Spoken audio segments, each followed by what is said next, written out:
Hey friends, it's Aislynn. And Joe. And I am super excited to now have a playlist on the Aislynn Campbell YouTube channel. Dinner Table Talks. Exactly. So while you're here on my YouTube channel, subscribe to Aislynn Campbell. You'll see all the cool stuff I'm putting out. Super cool. And be sure to like this podcast as well. And while you're listening, go over to your favorite podcast platform. You know the whole list. Go wherever you go and like, rate, and subscribe to us there as well. It helps us out. So pull up a chair, grab your favorite beverage. We have got so much to talk about.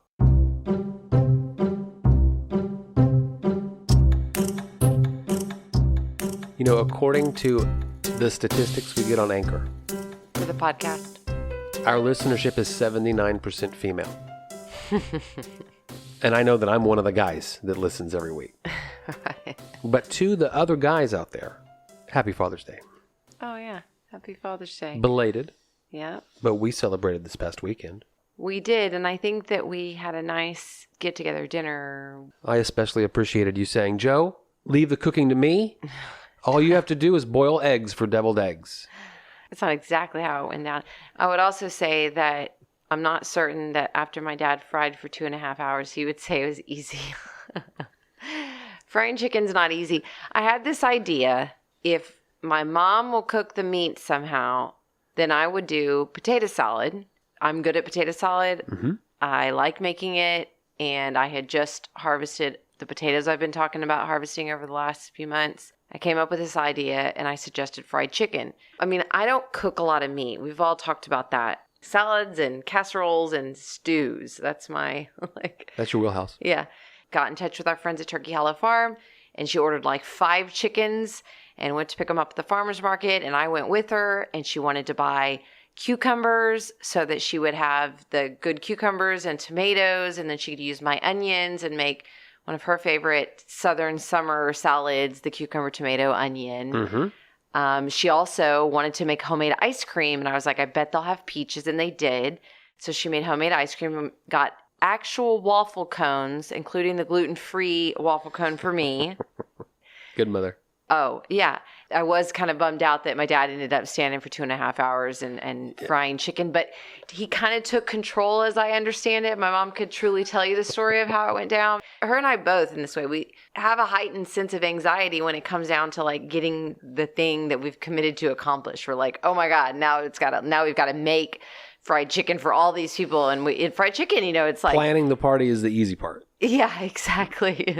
And hosting it is easy. All I know is that I had to wash a huge 6 pounds of bowl tiny of potatoes. And they're real small. Why are your potatoes so small? Because I had given some to all of my larder people for the I'm year. with you. So my family's all got several pounds. My restaurants all got several pounds. My parents, I gave them a bag with a bunch of, we had already cooked some of them. So we were getting down to the end of them. It was a lot of the little small purple ones and little red ones. It was a nice variety. I said, I'm going to wash these, but I'm not peeling them. They didn't need to be peeled. Those tiny little potatoes anyways. But the potato salad was a huge success. But it was this ginormous bowl of potato salad. We made enough for an army. The most fun part was I hung out with you in the kitchen while you made potato salad with no recipe at all. Oh, yeah. That's the other thing about me is I don't use recipes. So that's the reason why I have to go to Joe to get the ingredients and then like, okay, and tell me how long should I cook it and how many pounds. Then I just get in there and I'm like a witch in a kitchen with a giant bowl cauldron and I'm just like stirring and stirring and adding and stirring. So what did you put in those things? Because they were a hit. They were good. When you've got really good quality vegetables, you don't want to cover them up with mayonnaise and mustard. The vegetable's the star of your show. Yeah, and I had potatoes, of course, my celery. Oh, good celery, you guys. Some of my onions, both red and yellow and white. Like we were able to put all colors of that in there. We also, of course, used our own pickles and our own pickle relish. I like to use the pickle juice when I'm doing. That's what the kind of the liquid I like to use. I also like to pull the pickled garlic out of the pickles and use that. Chopped up real fine. Yeah. I used some of last season's pickle salt. Okay. That I made last year. And we used fresh dill in it, quite a bit of fresh dill in it. We used some of our own eggs, some of our own boiled eggs in it as well.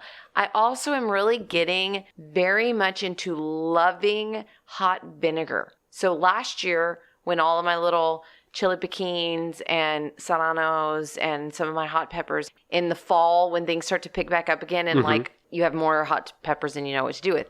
This is when we're making the Belizean sauce. Yeah. This is when we're making hot sauce. I mean, we're just doing everything with it. So last year I took all the little chili piquins and some of those other hot peppers and I stuffed them in a jar, and then I filled the jar all the way up with some good like white wine vinegar, red wine vinegar, really whatever wine vinegars we had in there. I used that for it. And I filled it all the way up to the top and I let it sit in the refrigerator. So it's been in the refrigerator for like at least 6 months. Nice. And now I'm like pouring Splashing it into on things. And it's so good, you guys. And so I had you buy some new fresh vinegar for me to use because I've got hot peppers starting to come off again. Darling, there's an array of vinegars for you to choose from. I'm making up some of those for some of my larger households right now. But I put some of that into the potato salad because I do want a little pop of... It wasn't hot though, right? No. Okay. That's the thing about putting some heat in something. You don't have to make something hot in order for heat to be effective in it. It's like putting the cayenne pepper in something. You don't really want to... Yeah. You don't really want to taste... You don't want to be burned by cayenne, but you want to have that like spice to it. I always use mustard seeds. That's something I just like when we're making like deviled eggs, potato salad, anything like that. Not dry mustard seeds, the actual jar of mustard. Right. So I put that in there. I use yellow mustard and mayonnaise. So that's my like base, but I was really careful with the amount of that. That was just enough to get it nice and creamy and smooth. And I like the yellow mustard flavor. So I added a little bit more mustard powder even. I throw in whole black pepper. So the cracked black pepper, you know, so you can see the black pepper in it. Garlic powder just to enhance that, a little bit of onion powder to enhance that flavor. So I had dill relish. I actually also chopped up some big pieces of dill pickle. Normally, I like a really smooth potato salad, like a smooth yellow potato salad. But sometimes kind of a chunkier, especially when you're talking about these really small little potatoes, like what we were talking about, with the peel on them. I didn't want them to be completely creamed into a total like mashed potato type of potato salad. Because then you did get to, when you took a bite of the potato salad, you would sometimes bite into an entire potato and you'd get the flavor of that potato. And everybody was happy with it. It was funny because my sister-in-law's mom and dad came. They come to celebrate a lot of holidays with us. She was like, oh, potato salad is like one of my most favorite things to eat. And I said, okay, well, you have to give me, you know, your real opinion on it after it's done because I took a lot of time. I really like to make potato salad. Our neighbors from across the street came over, good friends. And he and I were at the end of the table talking about vacations. They go on cruises. Yeah, I'm not going on a cruise. I was going to ask you. No, thank you. What about an Alaskan cruise? They did that too. I don't know. Like, I'd love to go to Alaska. And if that's the best answer to go to Alaska, right, then okay. But I mean, that's the one that if I've ever said I would do any of them, that's the one. And it's actually like up the Alaskan, it's like up a river, right? Yeah. I think, and it's a different kind of atmosphere than those Caribbean cruises. Yeah. And listen, if you're a cruise goer, do what you want. do what you want. But the way he was talking about it, he was less interested in the ports of call and more interested in, you know, hanging by the pool of the cruise. I just would rather just fly to the port of call and hang out there. Yeah. Rather than see the Bahamas for one day in a very tourist concentrated area near the boat, I would want to get an Airbnb on the Bahamas and live a little local life for however long we're there.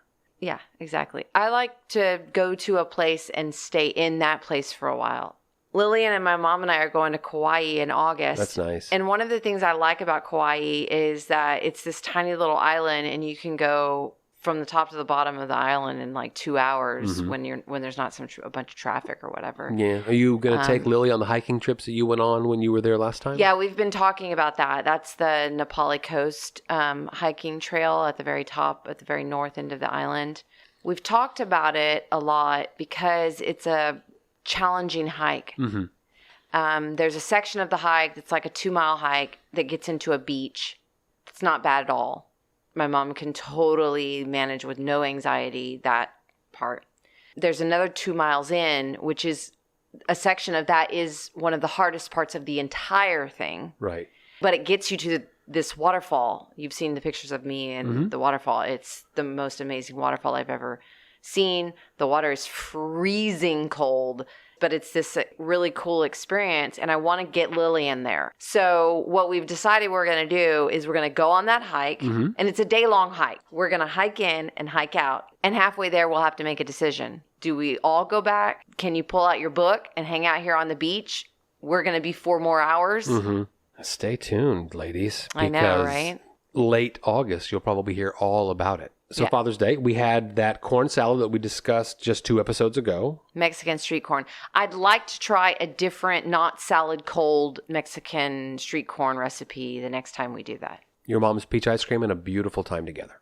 A great family event. The food was delicious. And I look forward to more of those types of celebrations. Your birthday's coming up very soon. So I've put the call out already. It will be a party for the ages. The 50-year-olds. Shh.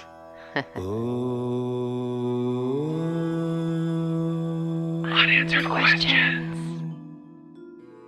It turned out last week we didn't have any unanswered questions. Maybe that's because I was so opinionated. I just told you how it was last week. I'm not leaving anything unanswered. I don't need to fact check anything. No, do not look this up. Do not. I got it in my head because I was just hanging out and we were about to record the podcast. I posted on social media. If you could ask us any question that we would answer on the podcast, what would you ask us? And we got some questions. Real quick. Yeah. Pam asked, how many hours a day do you spend tending the gardens? And I want to, before you answer, remind everybody that on your Facebook page, Aislynn Campbell, every Sunday morning you do a free 10:30 a.m. Central Standard Time video where you give some tour or section tour of your gardens. Yes. I have answered this question recently, so I've actually thought about it, and I've talked about it a couple of times recently to some crowds. I might have even talked about it on my Sunday Live recently. You did, yeah. I think it's very clear that when people see what you do, they say, I can't do that. It would take too much time. Well, that's the thing. So when I tell people how many hours I spend in the garden, I don't want people to think that that's how many hours they have to spend in the garden to do what they're trying to do. Because they might have 1/16th, maybe, of the amount of garden space I have to tend.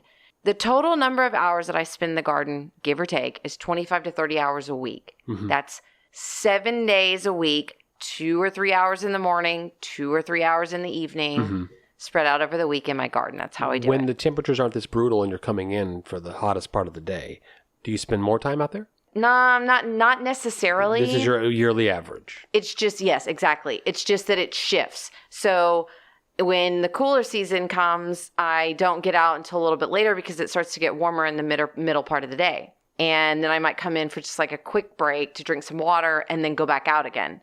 This time of year, I try to get out as early as I can, which I really should be getting out earlier than I am, and be absolutely done by noon for sure. But usually I need to be done even earlier than that if I can. And then I go back out, around 6 o'clock in the evening, sometimes not even till 7 o'clock in the evening, and work till dark. Yeah, and I'm home by then, and I've come in and maybe prep dinner if that's what we're doing that night. And then I've been trying to meet you outside around sunset. Find you where you are. You need a GPS tracker, and we'll just spend some time enjoying what you've created. We've all created, because I get a lot of help from other people too. What I am trying to do is develop my land to where the main focus of the time that I spend in the garden is seeding and harvesting. Notice I didn't say weeding or pest control or fertilizing or even watering for that matter. Even though I do water, and actually I water all day, almost every day. It's just that I don't consider that a part of my hourly duties. I just go out there and move water around, and I don't consider that into the timing of the day. But I think this is a really important part because as I grow another garden, I'm not going to spend more than about 25 to 30 hours a week in the garden. So I have to increase the amount of garden space so that I can continue to increase the amount of quantity of variety in my production. Right. Then I have to figure out how to make my land take on some of its own work. In addition to that, I also have to come up with ways to get other people to be willing to support and help me out from time to time. And you'll get to some level of scale where you have to hire somebody. Well, yeah. But since we're then having that would that- turn it in from, then it would go from me having 25 to 30 hours a week to me having 25 to 30 hours a week, and then me adding someone else with another 20 hours a week, you know? So now I'm up to 50 hours a week in my garden. But that's the conversation you're having. I think that the reason why I brought up the videos is that anyone can go see exactly what you're talking about. If you're doing, like you said earlier, a 16th or a big bunch of containers on your porch, Yeah.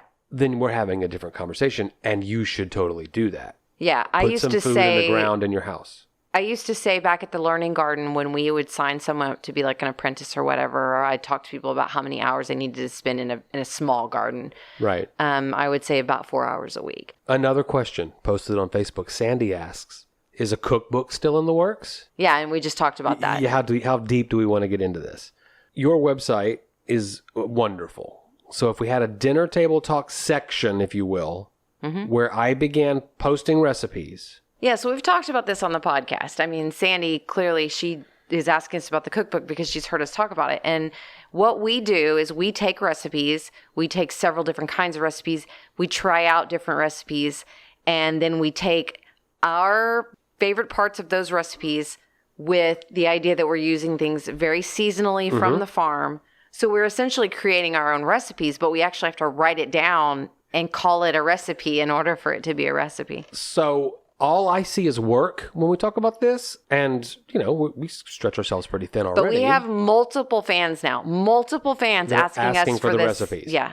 And what I'm doing now is posting them in the show notes, or we're posting them on our different social media. And I'll say, and we altered it by doing this in the show notes, turning that into a recipe and putting that up on our website.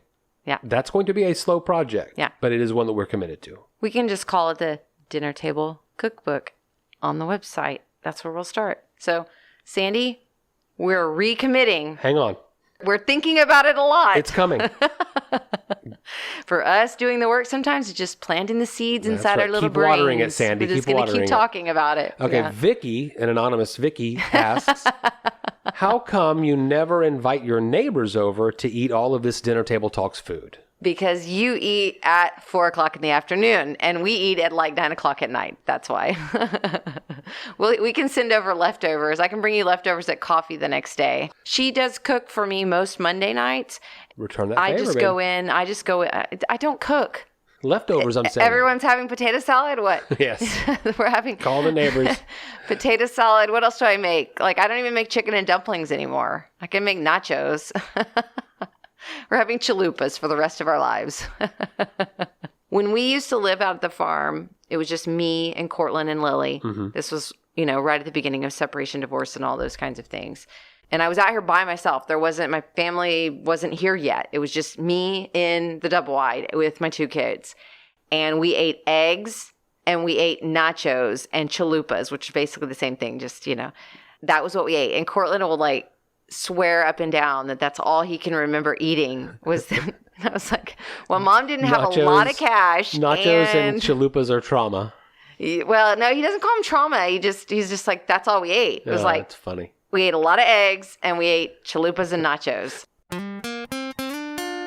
Aislynn, anybody could go back to episode 2.18 and listen to Vietnamese New Year's Feast, I Want to Share My Magic with You. Oh, yeah. The kids were all here. Yep. And my mom went with us and we went to Vietnam. We talked about how awesome they were about gluten-free once they knew about it. Yes, they were quite awesome. And that is the thing that I find at most Asian food restaurants. You just communicate what you need and they're good. They can pick things out. Also, the other thing I've learned is that they cook their vegetables really good at Asian food restaurants. Like that place called Dao that we like to go to. Yeah. Oh, some of their like When you say they cook it right, the vegetables. flavor, or are you also talking the consistency, Freshness. the mouthfeel? Everything. I'm with you. They're fresh, tasting, delicious vegetables that are cooked well. We've got a chance to go back to Vietnam again the other night. It was that classic conversation we have almost every Wednesday now, because you're coming into town to go to the farmer's market. We'll meet Yes. up and then we'll go grab a snack, as we call it, which usually turns into cocktails and dinner. Yeah. But frankly, we're tired of the downtown offerings because how often can you go to the 2 or 3 places where there's all of that in one place, including the gluten-free?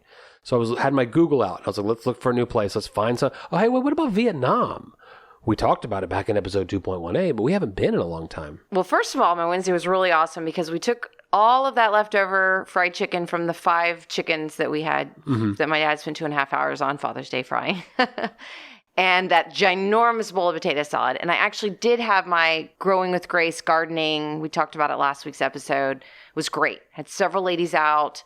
Once I closed that up for the day, I was pretty much done with my main gardening things for the day and was like, all right, I'm going to head into town and go to the farmer's market. But my friend is in town from Oregon. Yeah. She's from Corpus Christi, but she lives in Oregon and she travels to Corpus Christi a couple times a year, usually in the summertime for several weeks and then usually in the holiday season.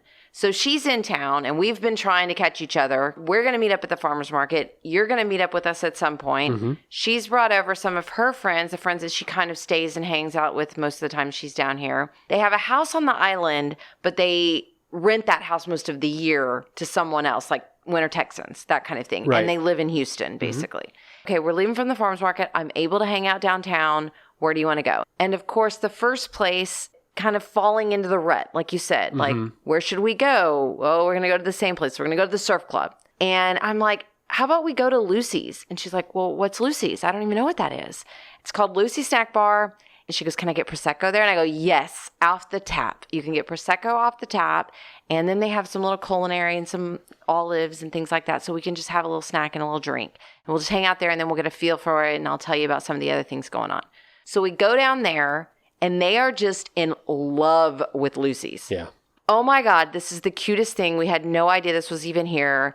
And Prosecco, and ordered some charcuterie. And then we went outside and it was a beautiful Wednesday night downtown, which, okay, I'm weekly taking credit for how awesome I am. But Wednesday downtown became an anchored night of the week because of the farmer's market. Right. We actively acted as an anchor for the downtown on Wednesdays in downtown Corpus Christi.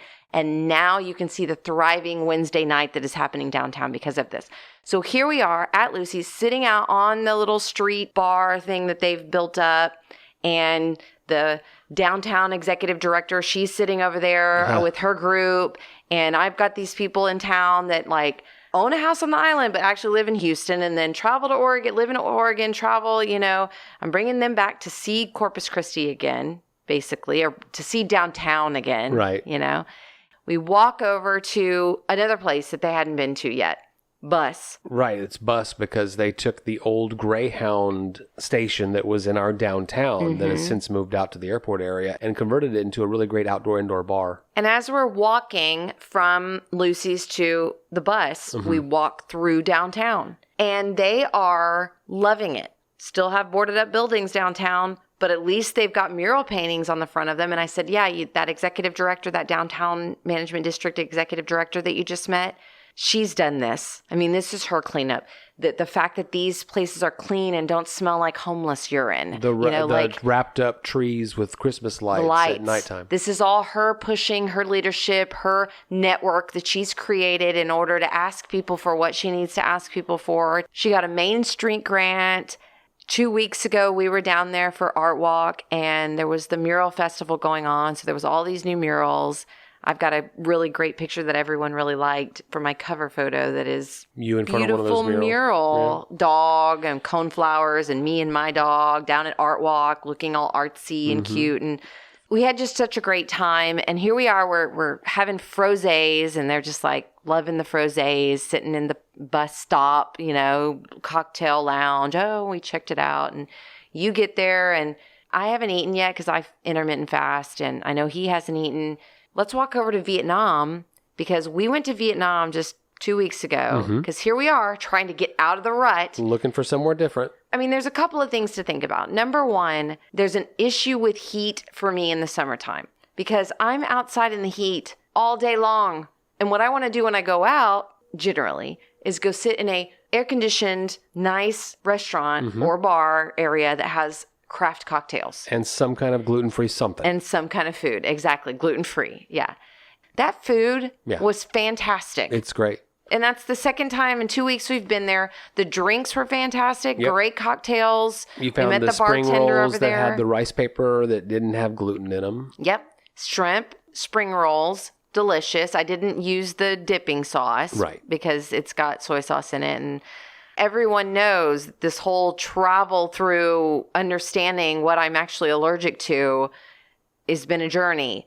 But I think it's wheat gluten specifically. Right. We're having a lot more conversations about this now everywhere I go, where people are asking me a lot of questions about, okay, well, what do you do if you're gluten-free? Right. You know, how do I eat pizza? It seems like a death sentence. I've gone to the grocery store. There are no products. What do I do? The gals that were here the other day for the Growing with Grace gardening thing we did where we had lunch, we are in our kitchen kind of prepping our meal together, and we're having this conversation about gluten-free, and I'm like, siete bran tortillas, siete bran corn tortilla chips. And then one of the ladies goes, I know, but pizza. And I go, oh, don't you worry. I open up the freezer. I pull out, look, you can get this at H-E-B. The gluten-free pizza crust. Yeah, that we exactly. The other day with that Mexican pizza, yeah. We've been on the journey. I mean, we've been doing this. We've been talking about it here. We've been, doing this whole thing. So here we are. I'm looking at the menu. I'm like, what do I order this time? I make a comment to the waiter kind of about the gluten-free stuff and what I ate last time. And I said, I really liked that there was some eggplant, and I guess it was like an eggplant roasted on, and he points at a vegetable dish. He said, that's a gluten-free vegetable dish.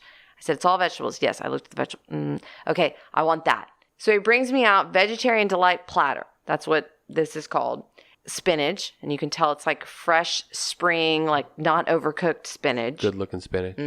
Broccoli that was cooked to perfection. Eggplant that was to die for. Tomatoes, zucchini. Zucchini was excellent. The sprouts, tofu. Oh, the tofu. Chunks of tofu that were just so perfectly fried. Yeah. And fresh ginger and garlic, and it was just such good food. I got the seafood clay pot. Should I have tried that? Yes, I told you we should have split that because I don't think soy sauce is your issue. No, we could not have split it. My food was so excellent that I would not have given it up. Well, then it went down perfectly. I got that clay pot that was rice at the bottom, slow cooked with shrimp, scallops, calamari, mushrooms, gingers, and scallions in a soy saucy sauce. They cook in that clay pot so the edges get a little crispy and yeah, I'm glad that we found Vietnam. I don't want to go too local. But right now, friends are in from out of town. We can go anywhere in the area. Yeah. What are the top 3 places we're taking them? Bellino's. Yes. Snoopy's, I guess. Okay. Yeah. Friends are in town. We're probably going to Snoopy's. That's a fried shrimp, fried oysters. The thing about it is, the challenging part about that is that nowadays I want to go to Doc's more than I want to go to Snoopy's, which that's because my diet has changed so much. Right. Snoopy's is so fantastic, old school, amazing. I guess Vietnam at this point. Has their stock risen up to like a top 3, top 4 placing? It all depends on what you're doing. Like, what's the point? Because if you're bringing somebody to just a Corpus Christi experience, how do you leave the surf club out? You know what I mean? Okay, so we're going out for a above average cuisine meal. It is Bellino's. It is probably Vietnam. But then we love YOLO. I was going to say Yola because YOLO. if someone wants Mexican, that's where I would probably take them. Yes. If we're going out for a Tex-Mex greasy taqueria lunch, I wouldn't take them there. I got a dozen places for that. At this point, would you choose Vietnam over BKK in terms of just... If I had to make a choice? Yeah. Oh, yeah. It's all about how much money we want to spend. That's a part of it, certainly. But I'm also... That's my diplomatic way of not answering the question. The thing about BKK is that we have so much experience with it. I think we got a little bit bored with it, and maybe that's a part of it, too. When we lived down the street from BKK, and that was one of 3 or 4 places that I could get takeout food because of gluten stuff, we got BKK a lot. So you might be onto something. If we went out to Dow, I'm going to order $26 worth of vegetables cooked Asian style. Really so we might as well go to Vietnam that's right here in downtown and buy me a plate of $26 worth of sauteed. That's how much it costs for a plate of sauteed vegetables at Vietnam, by the way. But it was so good. Let's not go on because I don't want to leave anybody out accidentally. Well, there's definitely a lot of places that are going to be left off that list because there's a lot of good places to eat, and we always find new places. But the fact of the matter is that downtown's easy for us. We're going to be looking, exactly. We're going to be looking for a cocktail. We're going to be looking for something that's a little bit finer dining because of my special diet stuff. However, I think it's really important that you listen to other people talking about other places that have good dietary things, like us talking about some of the things we've talked about over the last couple of weeks with different chefs that are doing special diet needs. Because our friend Debbie Noble, that is the queen of everything new going on in downtown and on the island, told me we had to go to a place called Guajillos. And she said it's because they're very particular about the fact that they are gluten-free, and they are also like true Mexican food. I want to say like Monterey style, but true Mexican food was the important part of it. Mex without the Tex. They're not going for that Tex-Mex thing that you get all over town. Actually, when Lisa was down here the last time, she had mentioned it several times, but I didn't understand exactly what she was talking about or whatever. So last night when we finished up at Vietnam, Lisa and I came up with this idea that we would all meet up at the beach. Now, they live on the island and they stay on the island when they're here. So they're out at the beach at like 6:30 a.m., like walking the beach and swimming and all of that. When I said, what time do you want me to be there? And she said 6:30. I was like, come on. I'm not, I've got to do chores. I got to drink coffee, So I got there at 10:10 and we swam. I swam this morning, pulled up on the beach. They showed up. Went right straight out in the water. It was magical. I'm not even kidding you. It was perfect. The temperature of the water was perfect. The air was perfect. The waves were perfect. I said, what are we going to do about your trick knee? Do you need to go to the chiropractor? You said, no, I need to go get in the salt water. Oh, that's exactly what I had just said. Like, I had called on it. I need to go into the salt water. Everything about it. I'm a freaking coastal bunny. Yeah. I live on the coast. I swim in the salt water. I need more of it in my life. I don't know why I don't make myself go out there more than I do. We went out to the beach a few nights ago to watch the moon rise. Yes. Because it was the full moon. Yeah.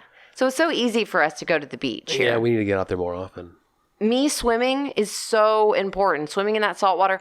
I'm telling you though, those waves, those perfect waves that you can body surf, that like if you know how to body surf, you can body surf the waves. They're that good. There was such nice big sets that would roll through, and then it would get in that nice perfect rocking where it wouldn't be waving anymore. It would just be doing these big rocks, and you could just float. And because your body's floating above salt water, like nice salty water, so you've got a good float going on. It felt so good to be out there. You got a good float going on? I got a good float going on. And Lisa and I kind of hung out and we talked. And I've been having this building up of resentment for Corpus Christi. And resentment is the word that I came up to after just kind of talking some things out with some folks. 2 weeks ago at Art Walk, we're walking around. Yeah, you've mentioned it a couple of times on here. Yeah, we're down there and we're walking around. And I'm just like, man, it's just the same people doing the same things.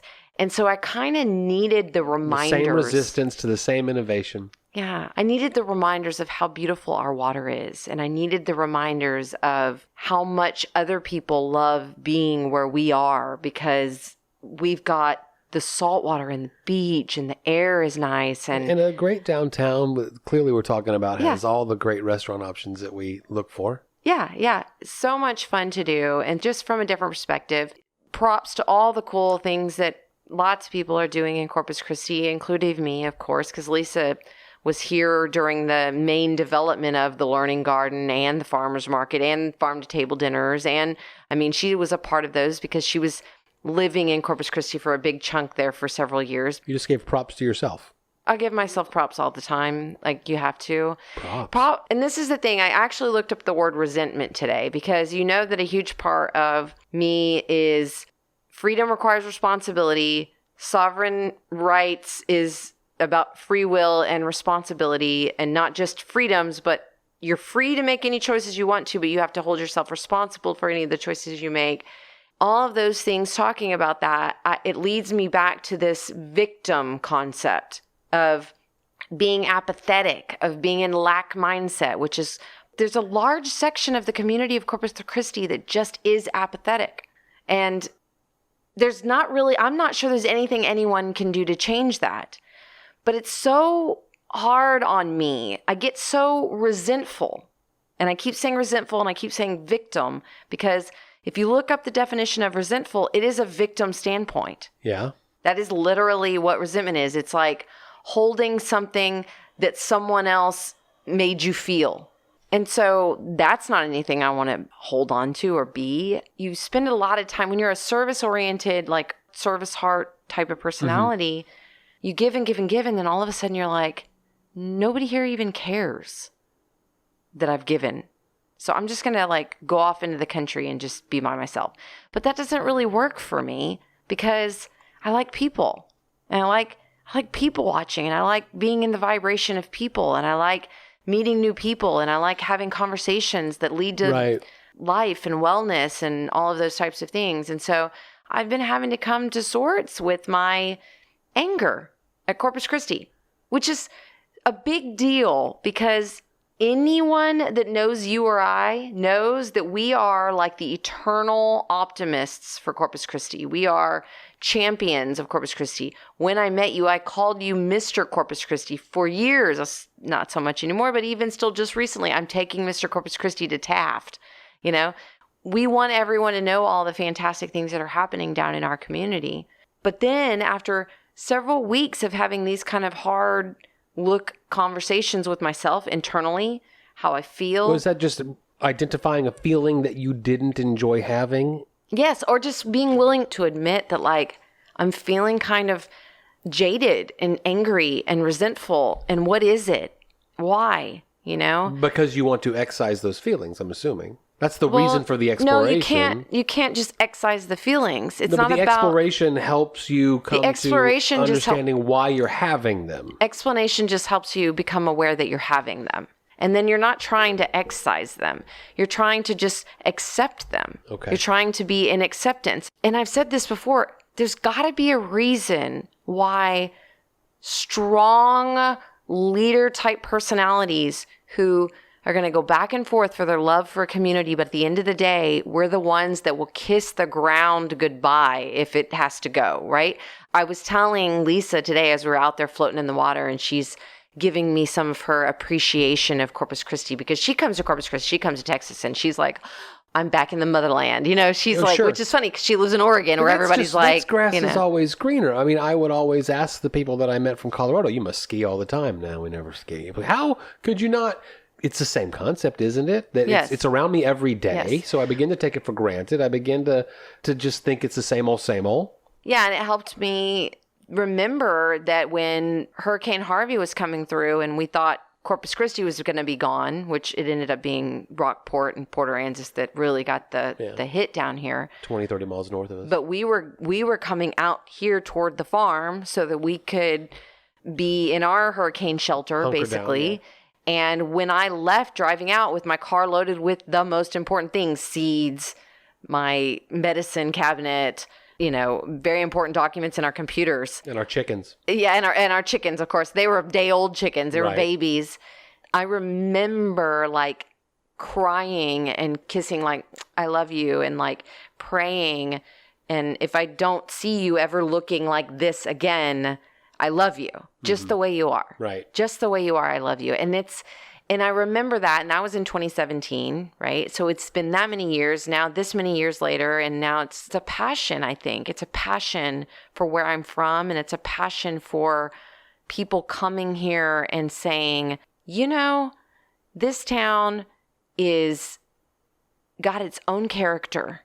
And I think that what I haven't done is really connected with where we've come to today, where we are right now. We're in the present. Where is Corpus Christi at right now? Where is the Coastal Bend at? Where is downtown Corpus Christi at? Where's Padre Island at?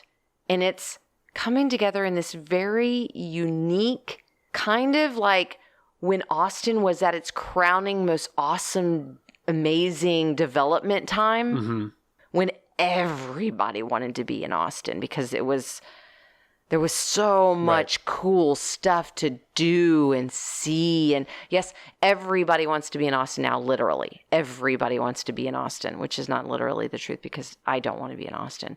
Now it's like a piling on of the exact same, like, fraudulent, weird. It's not what it was when it started, but Corpus Christi has that vibe right now. And we always kind of called ourselves beach bums. So I want to take the bum out of it and just be like, it's this beach vibe, and it's us, and it's unique. And one of the things about going out to the island today was that here I am on the island. My friends, we've gone to the beach, done that. Now it's time where I can go and grab some lunch. And so I remembered that my friend had told me about this place, Guajillos. I'm like, all right, gluten-free Mexican food. I'm going to go check it out. And this is perfect because you and I, when we were out there the other night, we had tried to check it out, but all they had in terms of drinks or cocktails or whatever. It was just beer. Yeah. And I don't drink that. And so I said, okay, well, let's go to the other place. And we were very happy with the other place we went to. We went and ate at Rock and Roll Sushi. Rock and Roll Sushi. It was good. Slow dine. It was great. That was fun. Yeah. So I go in and I sit down.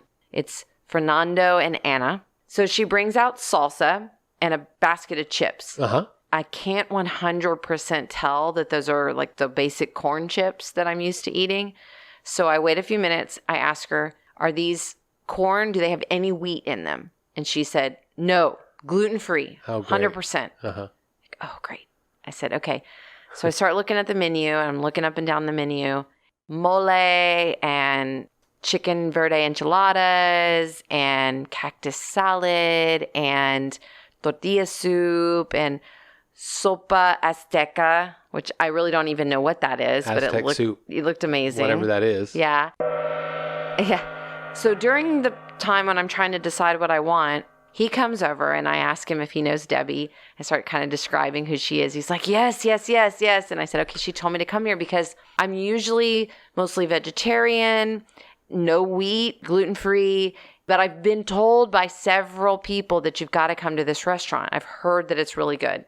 He says we can do anything vegetarian. He says everything gluten-free. You do not have to worry about that. He said, also, I do not use the bad oils. I do not use any. We use only oils for frying our chips. This is amazing. This is not a conversation that we get very often down here. But it's also, this is my point that I was trying to make. It's this uniqueness. It's these boutique restaurants. It's these little tiny pop-up things that not a lot of people know about yet. They really rely on word of mouth. Yes, exactly.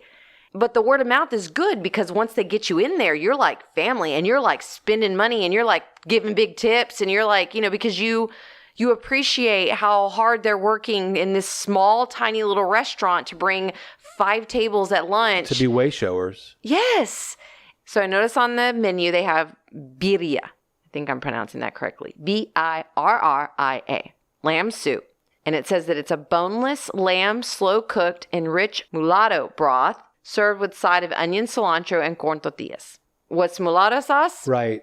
It's basically when you leave a pepper on the vine long enough to where it basically ripens completely and starts to char and roast on the plant still in the sun, basically. To be mulatto chilies. Exactly. And I love poblano. I love poblano anything. We're aware. There's this ginormous bowl that comes out to me. And as soon as Fernando brings me the bowl out, I look down at it and I look back at him and I'm like, well, my partner just asked me if I would buy him an extra bowl of soup, and I don't need to buy extra because I have plenty of. He goes, oh, you could eat this for dinner and breakfast tomorrow too. You're texting me the entire day. I just floated in the ocean. Uh-huh. I'm going to go shopping. And I did buy a few things for Hawaii. Yeah. Mm-hmm. And now I'm going to go to that restaurant that we almost went to. I'm ordering lamb soup. Like, listen, hold on a second. If you're ordering lamb soup and it's really good, bring me home a to-go portion. Then he came over and then he wanted to chat with me. And I told him, I was like, I'm going to do a video. I'm going to talk about this. I said, this is really important. I said, because there's a couple of things going on here. One, people are looking for people that understand and cook specifically gluten-free. Not just, oh yeah, it's corn or rice. Our menu has 100 items on it and 2 have a GF by them. We have no idea what gluten-free even means, and we're telling you things are gluten-free. You have to guess. You're probably going to leave here with heartburn or diarrhea. Oh, sorry, we did the best we could. No, they're like, our restaurant is gluten-free and lamb. And I said, lamb has become a big deal. Certain people are looking for lamb now. Like yesterday at the farmer's market, the farmer was sure to tell me, we've got lamb. She's like, I had a bunch of people calling me and asking for lamb. I was like, yeah, I heard Joe was getting lamb. You'll love this. He goes, and you wouldn't even believe it, the price of lamb right now. And I was like, let me tell you who you're talking to right now. I 100% believe it because we just had a goat roast at Easter and we were blown away. We had to take out a small loan at the cost to purchase goat, lamb, whatever. Joe, I brought home the leftovers. I can't wait to dive in. It's so freaking good. This soup is so good that it is worth a drive OTB, man, over the bridge. You go to the island just for this birria, this lamb soup. Here's my first and only question. You do not order meat in restaurants. No. What was the decision-making process here? This blew my mind a little bit, I'll be honest. No, you're lying. You haven't been paying attention because I always eat a goat vindaloo. Okay. So mutton, Yeah. you'll do in a restaurant. And the reason is because they're not processing in America, in Texas, enough goat and sheep to make me feel like I'm looking at CAFOs. Now, is it solely the way I would feel, like humanely, well-fed, all of that? No, but I'm not eating it enough for me to worry too much about it. That's a place where you'll slip. It's like fish. I kind of just try not to think about it. However, it's swale or it's cod or it's, tilapia, Those are the ones we avoid, certainly. Right. But goat in South Texas, and him even saying, and the price of goat, like he's probably getting his goat pretty local, honestly. That's my guess about the whole situation. Even if that's my fantasy I've made up in my head, I ate that lamb soup and it was fantastic. We got friendly, Fernando and I did. He came over and he looked at my bowl and he goes, "Did you notice that there's not a lot of glops of oil and grease and stuff on the top of the soup?" And I was like, "Yes." And he was like, "Look how clean my kitchen is." Like he was so proud of his restaurant. That's wonderful. It was truly authentic. In my opinion, that is the epitome of going to a Texas near the border coastal town on an island and getting Mexican food like that just after you came off the beach from floating in the salt water. That's Mexican border Texas right there. That's where I live. I want more of that in my life. Just having one of those truly amazing Corpus Christi staycation days. I should have done it 3 months ago before I got to the point where I was like, Corpus Christi, If it takes your friends, tourists coming to town to do it, do it.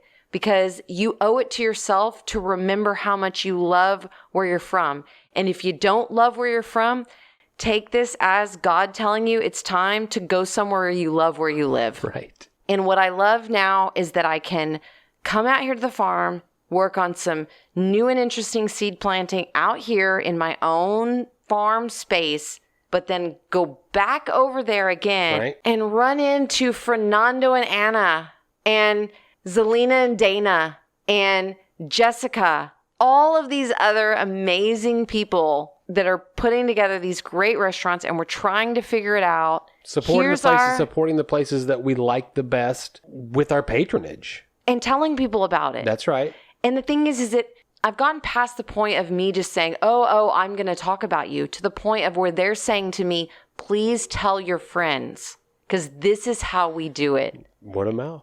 This is how we do it. We're going to go and tell the other people that are looking for special diet places. That's right. We're going to go. The folks that have risen above apathy. Find those folks and make them aware of these exciting places all over town. It just reminds you how great it is to be here.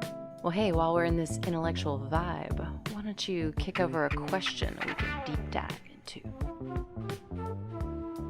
I'm bringing the random question of the week to the table. This is my question that I made up. Okay. The friends we hung out with last night are going to come out to the farm, and I told them I'd cook for them. Mm-hmm. Ever since I said that, I've been trying to think of the answer to this question. Mm-hmm. If we're having friends over for a meal, what's our go-to meal? Hamburgers. Is that what we should do when they come over? No. Well, then it's a hybrid. What are we going to cook for our friends next week as one of a couple of go-to meals that we cook? Because we know that we love those dishes and everyone does.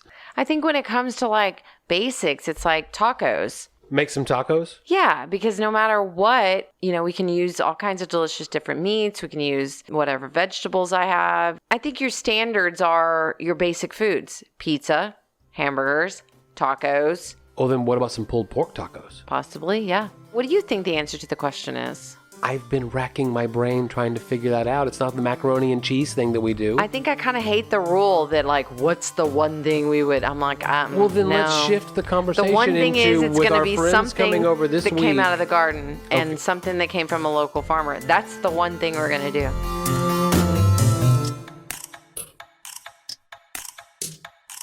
I got a good float going on. Well, thank you so much for listening to another episode of Dinner Table Talks. We will be back next Monday with a fresh episode. In the meantime, hit us up on social media, send us an email, DM us, whatever. We want to hear from you. And we hope that you're enjoying the episodes as much as we enjoy creating them for you.